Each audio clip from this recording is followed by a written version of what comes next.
morning, everybody. It's me, Bug Out. You see that stick right there on that ground? I'll sell it to you. I certainly will. I'll have you buy that stick if I can get you to believe what I say, and it's convincing enough for you. That's what this next video is about. I uploaded a video on if you've been brainwashed or not. I suggest going back by and checking it out and listening to it. I'll put the link in this video in the comments.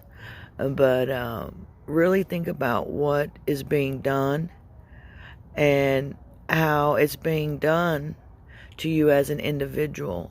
You don't know what you don't know, but I'm fixing to show you some stuff that you may not know. Some of you might know, and many of you will become to realize this is what it is. So, hang tight, watch the video. I hope you dig it.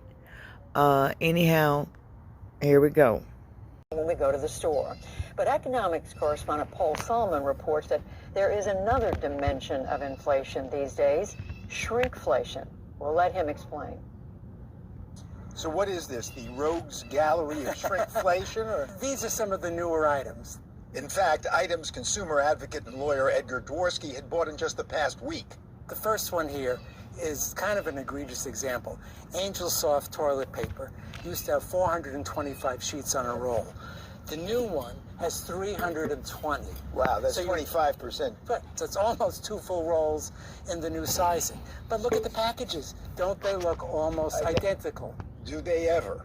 And that's the key to what's being called shrinkflation, says Dworsky, who writes the online Consumer World newsletter and has been tracking product downsizing for decades.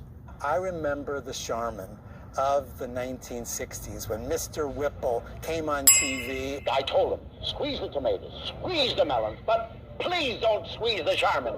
And it had 650 sheets on a roll. The biggest one today has 366. It's about 90% less. And it's not just toilet paper. Ice cream tubs used to be a half gallon, 2 quarts, then 1 3/4 quarts.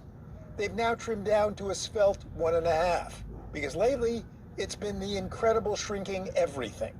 Shrinkflation tends to come in waves. We happen to be in the middle of a tidal wave at the moment because of inflation. That's because material and transportation costs have been soaring since the much-reported supply chain snags. How to best pass them on to us consumers? Manufacturers rely on both raising the price and shrinking the product. The difference is they know that consumers are price conscious, and consumers will catch the fact if that container of orange juice went from $2.99 to $3.39. And they'll balk, they'll complain, maybe they'll switch to another brand. But they know consumers are not net weight conscious. They're not going to notice, most of them, if the product has gotten a little bit smaller. Especially not if the shrinkage is pretty much indiscernible. What is that, dishwashing detergent? Well, this is Dawn. The current 7-ounce little bottle is now 6.5 ounces. So you lost half an ounce. Honest to goodness, I don't know how they did it, but just know the bottom line is you're getting half an ounce less. Here's Post Honey Bunches of Oats. The old one was 14.5 ounces.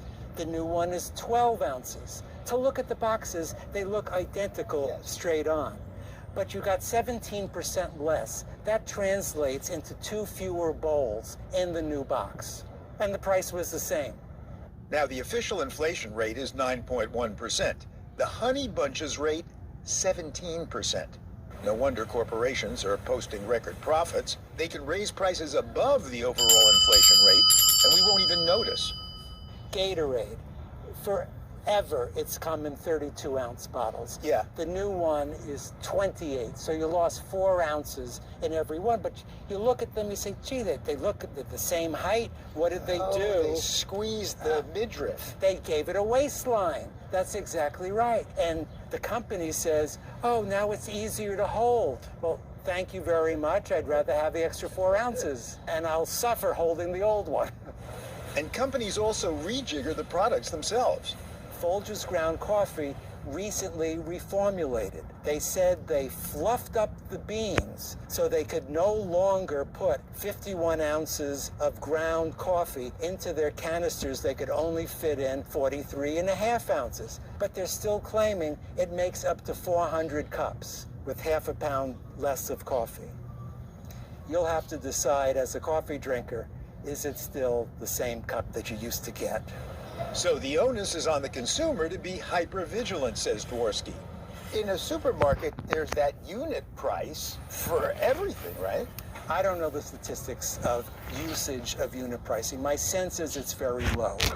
Moreover, says the self-proclaimed Mr. Consumer, where unit pricing doesn't help is when the individual product changes. So unless you've memorized that your Keebler cookies were 14.3 cents an ounce and now it's 16.7 cents an ounce, right, it's not going to help you. I would be totally overmatched. I mean, it's bad enough that I try to counsel people, look at the net weight, the net count, memorize it, and when you go back to the store, double check that it hasn't changed. How else are you going to, make a choice intelligently if you don't know what it used to be? Yeah, but that's almost impossible. I mean, who's going to keep track of things like that? Here.